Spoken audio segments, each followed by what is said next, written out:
Ruby. You're right. Not a bother yourself. Yeah. Bit chilly, Thank innit? you. It's a bit fresh out here, yeah. I won't keep you out too long because it's about to rain as well, Ruby. Won't bother me. News is this morning your sister's gone favourite for the National on Seabass. Has she? 9-1 with Hills. Jeez, and no price wise. Any chance of a late jockey change? No.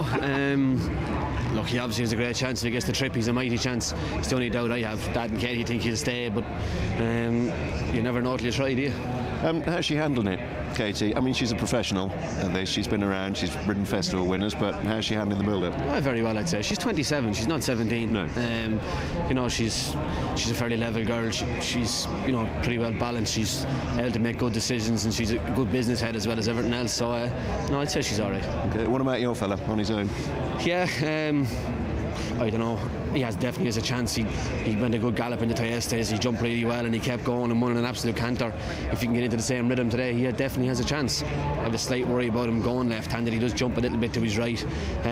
Not an issue all the way to Beechers or back from the canal turn, but Beechers, Fine Haven, Canal turn, they're all on the left-hand turn. Going a bit right, it's just not ideal, but other than that, it should be okay. What was the ground running like yesterday? It got slower as the day went on, but didn't get softer. It just got slow. If you're riding a real good ground horse, it went too slow for you. That's about all. Okay.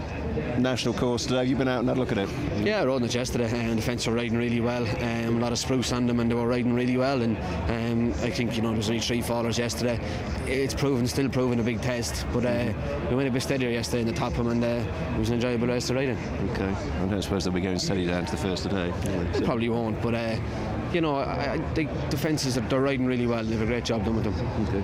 Just a quick question. They always have a jockey's briefing before the Grand National. This year, one of the changes is they've brought it forward to try and get people relaxed. What's been said? Anything different than normal by the authorities today? I think it was very good. A very good briefing. Mick Fitzgerald spoke, and Jamie Steer, Andrew Tulloch, Lord Daresbury. It was, and did a bit of footage from last year and different things. And there is a responsibility in all the riders. But this is a great race, and we're all trying to get the right headlines this year rather than the wrong ones, and hopefully we will.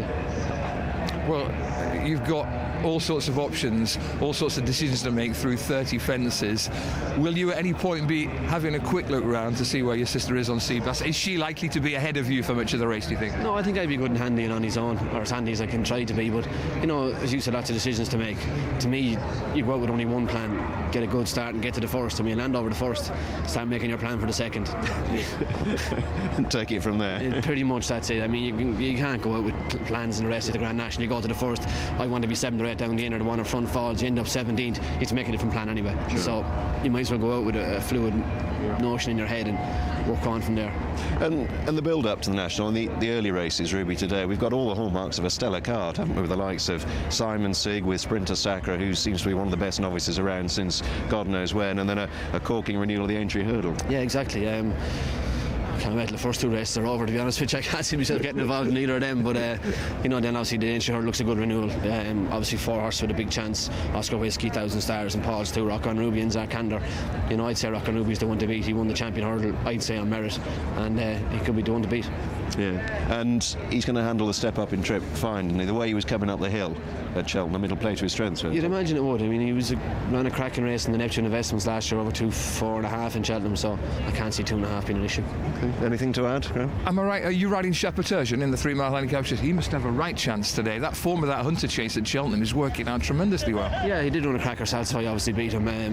Jack Barber gave him a terrific ride. He crept away on him and he jumped well, and if I can repeat the same thing today, hopefully he'll go close. When he won the Old Juice and Novices Handicap in Cheltenham, he came here and fell at the first, so I'm hoping he doesn't repeat that. Yeah, fingers crossed for that. Ruby, thanks for coming out. Cheers. I'll let you get back inside. Win, lose or draw, best of luck. Thank you.